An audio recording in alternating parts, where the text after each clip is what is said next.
hack squat, this is, besides squat, one of my favorite exercises to build the quads. And so whenever we're doing hack squats in this program, we're likely going to be targeting the quads. Avoid is we don't want to have our feet set up too high in the platform, because that is going to minimize the amount of knee flexion. So remember that when we're working our quads, the function of the quads is to really extend the knee, and sometimes, one of the quad muscles also to flex the hip. So, but in this case, what we're looking to is maximize the amount of knee flexion that we get, and then knee extension. And that knee extension, that's where your quads are really working, right? So if you have our feet set up out here, what's going to happen is that your knees are going to only flex to up to here, and your glutes take up most of the work. So by setting your feet down here, what you're doing is you're not isolating, but basically biasing your quads, because now your knees are going to be able to flex a little bit more. So just make sure that the position that you're setting your feet in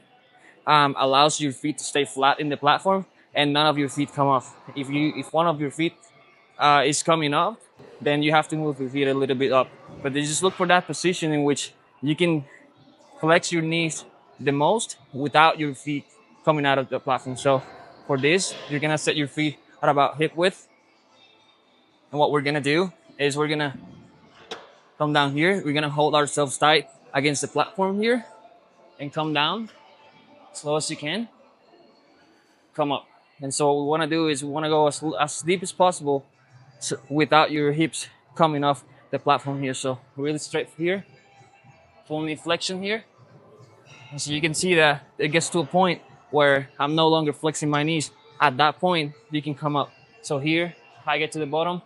This is pretty much everything I can flex, and then come up slowly. This is pretty much everything you can flex, and then come up. You can feel free to open your feet a little bit. Just make sure that your knees are always in line with your feet.